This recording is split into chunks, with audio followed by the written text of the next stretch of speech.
오늘은 성탄 축하는 동방박사들처럼 하라, 이런 주제로 말씀을 전하겠습니다. 마태복음 2장 1절에서 12절에 등장된 세 부류의 인물이 있습니다.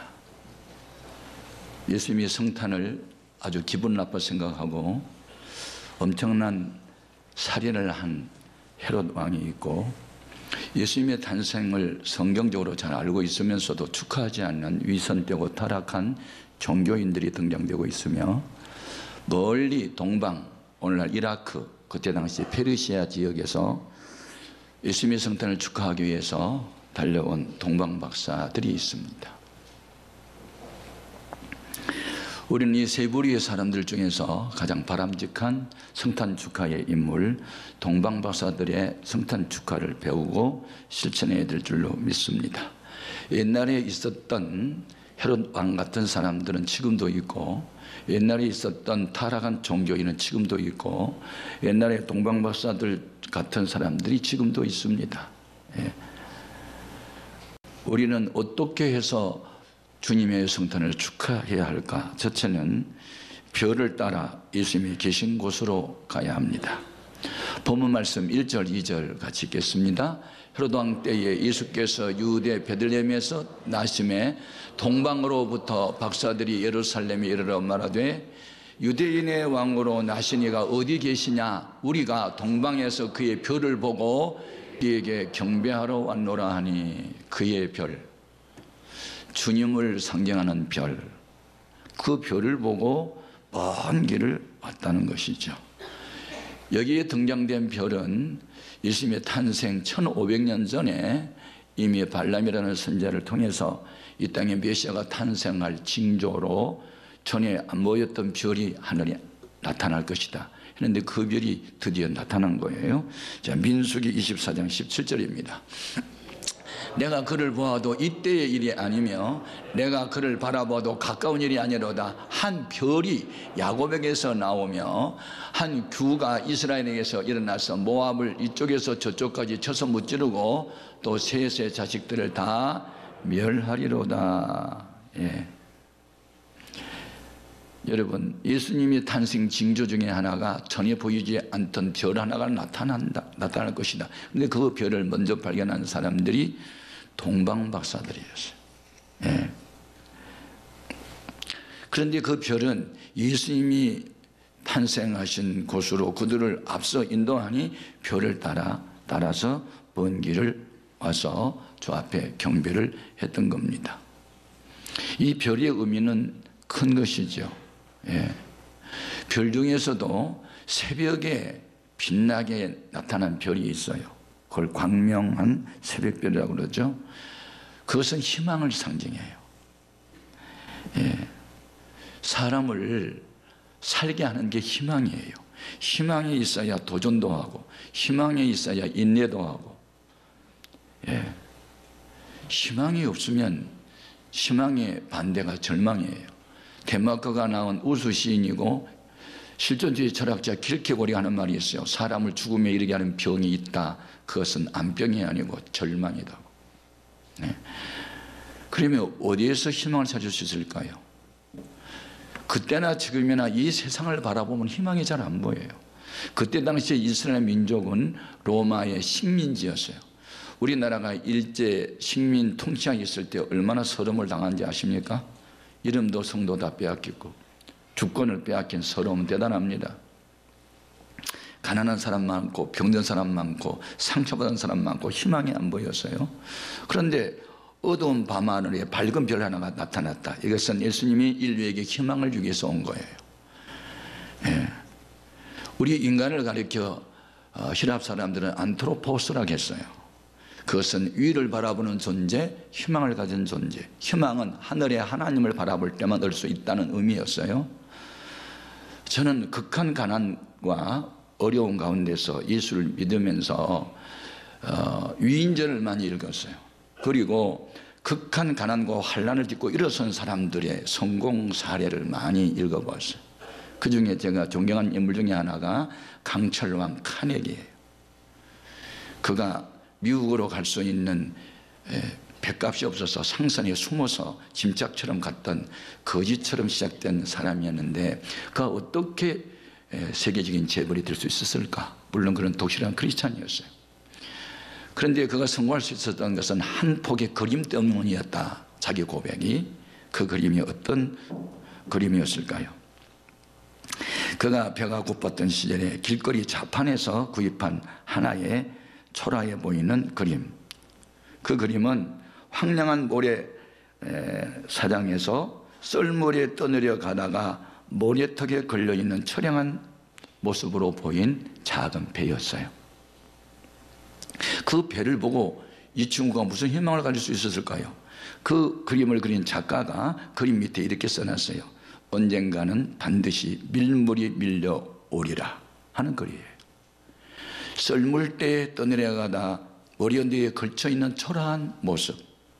부정적인 시각은 볼품없는 배였지만 작가는 희망을 그린 거예요.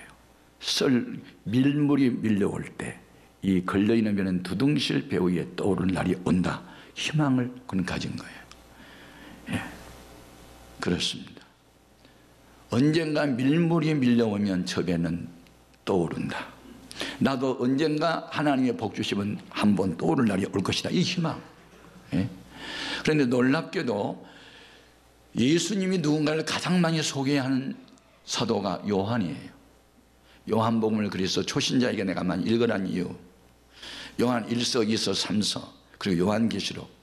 예수가 누군가를 가장 많이 소개한 사도 요한은 예수님을 광명한 새벽별이라고 소개합니다. 요한계시록 22장 16절 같이 읽겠습니다. 나 예수는 교회들을 위하여 내 사자를 보내어 이것들을 너희에게 증언하게 하였노라. 나는 다윗의 뿌리요 자손이니 곧 광명한 새벽별이라 하시더라. 아멘. 예. 어둠을 몰아내고 밝은 새 아침을 확신시켜주는 그 밝은 별, 광명한 새벽별이라고. 그러면 예수님의 탄생 시에 저 동방에서부터 박사들을 인도했던 별은 하늘에 진짜 나타난 별이었는데 오늘날 우리를 예수님의 계신으로 인도하는 별은 어떤 형식으로 나타날까요? 성경, 신약 성경에 기록되기 전에는 실제로 별이 그들을 인도했는데 성경이 기록한 이후에는 우리를 주님께로 인도하는 별이 있어요. 그게 하나님의 말씀이에요. 베드로 후서 1장 19절입니다. 같이요. 또 우리에게는 더 확실한 예언이 있어 어두운 데를 비추는 등불과 같으니 날이 새어 샛별이 너희 마음에 떠오르기까지 너희가 이것을 주의한 것이 옳으니라. 사건마다 일마다 성령께서는 우리를 주님께로 인도하는데 말씀을 생각나게 합니다. 밤하늘에 빛나는 샛별이 떠오르듯이. 그래서 성령을 받은 사람은 때마다 일마다 말씀이 생각납니다. 그 말씀이 곧 기도 응답이고 그 말씀이 문제 해답이 되는 줄 믿습니다. 요한복음 14장 26절로 확인합니다. 보혜사 곧 아버지께서 내 이름으로 보내실 성령 그가 너희에게 모든 것을 가르치고 내가 너희에게 말한 모든 것을 생각나게 하시리라. 생각을 만드는 게 뭐라고요? 정보. 나쁜 정보, 나쁜 지식이 많이 들어가면 나쁜 생각을 만들어내고 좋은 정보가 마음에 들어가면 좋은 생각을 만들어내요. 생각의 운명을 결정하는 거예요.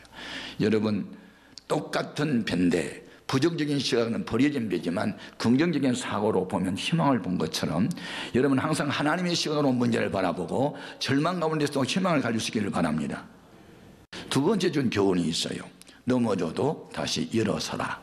그리고 다시 목표를 해서 가라는 거예요. 이 성탄 축하를 하러 온 동방박사들이 큰 실수 하나를 범해요. 실수를 해요. 그동안에 별만 바라보고 오다가 갑자기 커다란 성전이 보이고 왕궁이 보이고 수많은 사람들이 보이는 예루살렘에 왔다가 별을 놓쳐버렸어요. 별만 바라봤어요. 광야길은 별만 보였으니까. 사막을 건널 때도 별만 보고 왔는데 웅장한 건물이 있고 수많은 사람들이 있고 했을 때 별을 바라보는 시선에서 사람을 바라보게 돼요. 그리고 사람에게 도움을 청해요. 이스라엘 나라에 유대인의 왕이 태어난다고 성경에 예언됐는데 그분이 어디서 태어나셨습니까? 그러고 물어보는 거예요. 이게 실수였어요. 이 한마디가 온 예루살렘과 헤롯 왕을 소동케 하고 분노케 했어요. 자, 본문 2절 3절 다시 읽어봅니다. 유대인의 왕으로 나신 이가 어디 계시냐? 우리가 동방에서 그의 볼을 보고 그에게 경배하러 왔노라 하니 헤롯 왕과 온 예루살렘에 듣고 소동한지라. 여러분, 헤롯 왕은 어떤 사람인가요? 로마의 원로원에서 저 유대 나라를 누구를 보내서 통치하게 할까? 헤롯이라는 사람을 왕으로 세워 보냅시다. 그래서 로마의 원로원에서 결정하고 보낸 왕이에요. 그는 35년 동안 통치해요. 그리고 유대인들의 환심을 사기 위해서 성전을 건축해 줘요. 그런데 그는 사람이 완악하고 강파하고 폭군이었어요. 아내든 아들이든 말 안 들면 막 처형시켰던 아주 북한의 김정은과 같은 사람이었어요. 그런데 이분이 박사들이 어디서 와가지고 하는 말이 유태인의 왕으로 나신 이가 어디니? 자기가 왕인데 또 다른 왕이 났다니까 기분이 나쁜 거예요. 아니, 내가 왕인데 무슨 왕이 또 태어났단 말이야. 이게 문제가 된 거예요. 여러분, 원인 제공을 동방박사가 한 거예요. 왜 별만 보고 가지 사람한테 왜 묻냐고요. 여러분, 신앙의 생활은 우리의 시선은 주님에게 고정되어 있어야 돼요. 주님만 바라봐야 돼요. 주님만 따라가야 돼요. 말씀만 실천하며 살아야 돼요. 그 밖에 다른 것이 들어가면 문제가 복잡해지는 거예요. 왕이 이 말을 듣고 성경 전문가를 불러들여요. 성경에 유태인의 왕이 탄생된다는 예언이 있다는데 어디서 태어난다고 했을까요? 하고 그 이제 성경 전문가를 불러다가 물어봐요. 자, 4절 5절 같이 봅니다. 4절, 왕의 모든 대제사장과 백성의 서기관들을 모아 그리스도가 어디서 나겠느냐 물으니 이르되 유대 베들레헴이오니 이는 선지자로 이렇게 기록된 바. 또 유대 땅 베들레헴아 너는 유대 고을 중에서 가장 작지 아니하도다. 내게서 한 다스리는 자가 나와서 내 백성 이스라엘 목자가 되리라 하였음이니이다 하고 정보를 제공해요. 누구한테? 헤롯 왕한테. 그러니까 헤롯이 거짓말을 해요. 박사님들 가서 유대인의 왕이 태어났으면 경배하시고 돌아와서 자세히 나한테 좀 일러주십시오. 저도 가서 경배를 해야 되지 않겠습니까? 자, 본문 7절 8절 읽겠습니다. 이 헤롯이 가만히 박사들을 불러 별이 나타난 때를 자세히 묻고 베들레헴으로 보내며 이르되 가서 아기에게 대하여 자세히 알아보고 찾거든 내게 고하여 나도 가서 그에게 경배하게 하라. 거짓말이에요. 마귀가 쓰는 사람들은 다 거짓말로 사람을 들어 쓰는 거예요. 가만히 불렀다는 말은 아무도 모르게 비밀스럽게라는 뜻이고, 자세히 물었다는 것은 정확한 정보를 가져야만 자기의 계획대로 실천할 수 있었기 때문에 정확한 정보를 요구했던 거예요. 마귀도 어떤 일을 할 때 정확한 정보를 가지고 하지 그냥 하지 않아요. 문제는 많이 안다고 해서 그것이 이루어지지는 않아요. 하나님의 뜻이 아니면 그것은 수포로 들어가게 되어 있어요. 자기도 가서 경배하겠다고요? 아니요. 정확한 정보 가지고 죽여버리려고 했던 거예요. 예. 그런데 마귀의 IQ가 아무리 높아도 하나님의 지혜에 못 미쳐요. 그래서 하나님이 요셉에게 헤롯이 아이 예수를 죽이려고 하니까 그를 데리고 애굽으로 피난을 가라. 그렇게 피난 거예요. 그리고 예수님에게 경배했던 이 동방박사들은 또 꿈에 하나님 나타나서 헤롯 만나면 안 돼. 다른 길로 고국으로 돌아가라. 그래 돌아가 버렸어. 하나님의 계시가 말씀으로 나타나든지 꿈으로 나타나든지 환상으로 나타나든지 계시가 있을 때 그들은 범죄하지 않고 바른 길로 가는 줄 믿습니다. 자, 본문 12절 보겠습니다. 그는 꿈에 헤롯에게로 돌아가지 말라 지시하심을 받아 다른 길로 고국에 돌아가니라. 한편 헤롯 왕은 박사들이 오기를 고대했는데 안 와. 며칠이 지나도 나중에 내가 속았구나. 어떻게 유대인의 왕으로 태어난 아기를 죽이지? 알았어. 어느 지역인지 모르니까 2살 미만의 사나이는 다 죽여버리자. 그리고 2살 미만의 아이들 다 학살시켰어요. 16절 보겠습니다. 이 헤롯이 박사들에게 속은 줄 알고 심히 노하여 사람을 보내어 베들레헴과 그 모든 지역 안에 있는 산의 아이를 박사들에게 자세히 알아본 그때를 기준하여 2살부터 그 아래로 다 죽이니 폭군, 마귀가 쓰는 사람, 하나님을 도전하는 사람들. 네. 저는 이 성경을 읽으면서 이 동방 박사들이 아니 그 유대인의 왕이 어디서 났는지 물어볼 필요가 없었는데 왜 물었을까? 별만 보고 끝까지 가면 되는데 왜 별을 안 보고 사람을 보고 도움을 구했을까? 이게 안타까운 거예요. 그래서 뭘 느껴? 한번 우리에게 하나님의 뜻이 알려지면 끝까지 따라가야지, 가다가 중지하면 아니란 것만 못하고, 남의 자존심을 건드려가지고 분노의 감정이 폭발해서 아이를 죽게까지 하는 이 동기부여를 이 박사들이 왜 했을까? 안타까운 거예요. 성경에 나와 있어요. 하나님이 한번 목표를 정해주면요, 목표지에 갈 때까지 뒤돌아보면 안 돼요. 자, 동성애로 죄악에 관여했던 소돔성을 하나님이 유황불로 심판할 계획을 아브라함에게 알려줘요.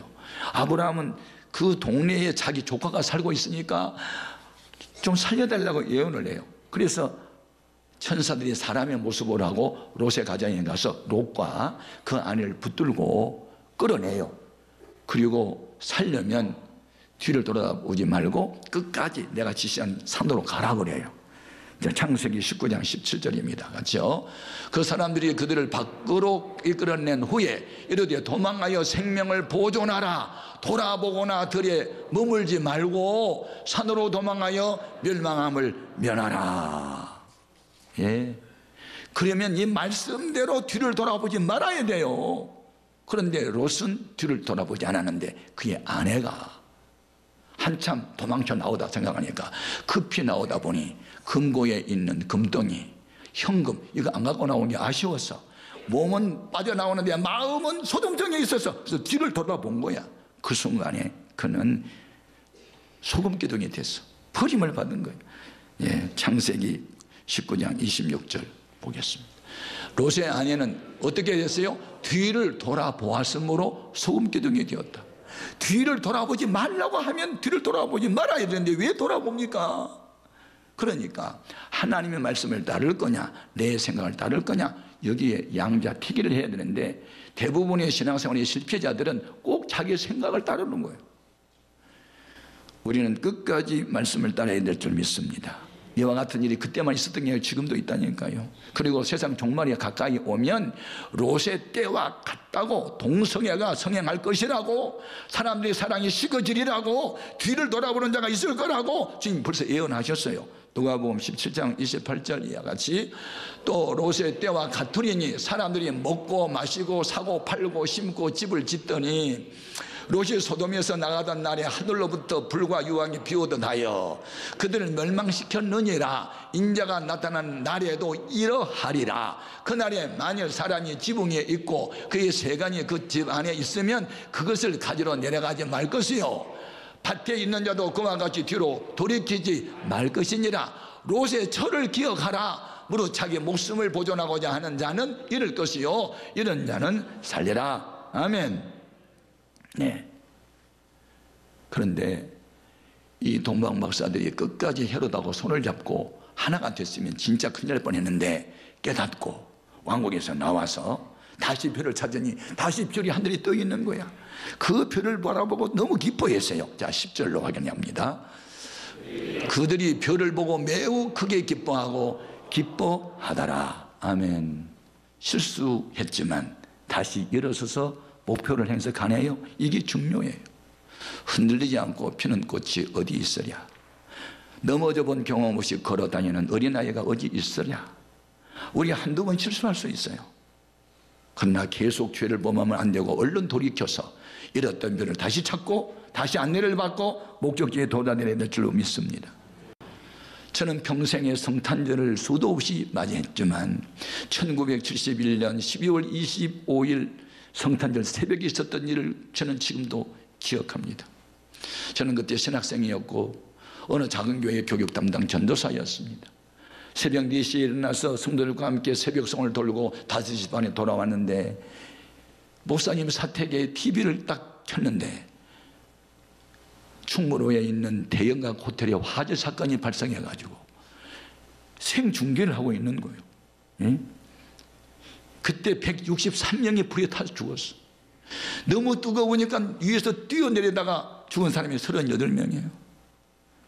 1층 커피숍에서 LP 가스가 폭발해가지고 22층 건물을 다 태웠네. 제가 그때 무엇을 생각한 줄 아세요? 그걸 보면서 왜 성탄절에 호텔에 가서 갔을까? 성탄절에 교회를 갔으면 안 죽었을 텐데 그런 아쉬운 마음을 가졌어. 앞으로 성탄절날 호텔 가지 마. 교회 와야 돼. 교회. 성탄절이야 주님을 축하했으면 얼마나 좋을 텐데 밤새도록 이브날 그냥 술 마시고 춤추다가 죽었나 생각하니까 얼마나 가슴이 아프고 저분들을 내가 전도했더라면 안 죽어도 됐을 텐데 이런 아쉬움이 있었어. 평생 잊을 수 없는 성탄절 새벽에 호텔 화재 사건이었어. 우리 전도하지 못한 다시다만 그런 생각을 한 거예요. 에? 거룩해야 할 고요해야 할 밤에 떠들고 죄짓는 밤이 되었어. 우리는 다시 일어나서 별을 보고 주님을 경배하러 가야 될 줄로 믿습니다. 세 번째 준 교훈이 있어요. 그건 뭐냐면 의미 있는 예물을 주 앞에 드리자. 동방 박사들은 황금과 유황과 몰약을 드렸으니 의미가 있었어요. 자, 11절 읽어봅니다. 집에 들어가 아기와 그 어머니 마리아가 함께 있는 것을 보고 엎드려 아기께 경배하고 보배 합을 열어 황금과 유향과 몰약을 예물로 드리니라. 아멘. 황금은 무슨 의미가 있을까요? 불변의 사랑이에요. 편찮은 믿음이에요. 여러분, 임금이 먹는 이 음식을 먹을 때 쓰는 수저는 금수저 아니에요. 은수저예요. 금은 독성물이 집어넣어도 변하지 않아요. 그런데 은은 독성물이 딱 그 은에 딱 닿으면 새카맣게 변해요. 아, 이것은 독이 있다. 그리고 음식을 안 먹는 거예요. 그래서 음식에 독성물이 있는지를 구분하기 위해서 은수저를 쓴 거예요. 은은 어떤 독성물이 변해요. 그런데 금은 안 변해요. 여러분, 세상의 죄악이 아무리 중용해도 주님을 사랑하는 마음이 변함이 없어야 돼요. 그게 금 같은 믿음이고 그런 신앙으로 하나님께 헌신할 때 하나님은 그 예물을 받으실 줄로 믿습니다. 그럼 오늘날 우리는 주님 앞에 무슨 예물을 드려야 될까요? 주님이 드리라고 요구하는 게 있어요. 하나님의 성전, 하나님을 모신 우리 몸, 이것을 주 앞에 바치기를 원해요. 로마서 12장 1절입니다. 같이요. 그러므로 형제들아, 내가 하나님의 모든 자비하심으로 너희를 권하노니 너희 몸을 하나님이 기뻐하시는 거룩한 산제물로 드리라. 이는 너희가 드릴 영적 예배니라. 예배가 두 가지가 있어요. 주일날 모여서 드리는 예배가 예배예요. 그리고 여러분이 직장에 가서 항상 다른 사람에게 밝은 빛으로 살아가는 것, 몸을 바쳐서 헌신하는 삶이 몸으로 드리는 예배예요. 우리 하나님 앞에서 바람직한 예물은 우리의 몸과 마음과 정성과 어떤 재능과 어떤 재물까지도 주님이 원하시면 드리고 바칠 때 주님은 그것을 기뻐 받으시는 줄로 믿습니다. 하나님은 우리를 사랑하셨기에 하나밖에 없는 외아들까지 아끼지 않고 주셨으니 사랑은 아끼지 아니한 것이다. 자식을 사랑하는 부모님, 자식을 위한 일이면 아끼지 않고 시간 내고 몸 내고 재능 내고 재물도 다 들여서 자식 키워요. 사랑하니까. 사랑하면 종이 된단 말이 있잖아요. 교회를 사랑하는 사람들이 와서 봉사하지. 사람을 사랑하는 사람들이 그의 영혼 구원을 위해서 기도도 하고 신방도 하고 상담도 하죠. 예? 성탄절에는 무엇을 받으려고 생각하지 말고 주님 기뻐하는 것을 드리려고 생각하는 성탄절이 되기를 바라요.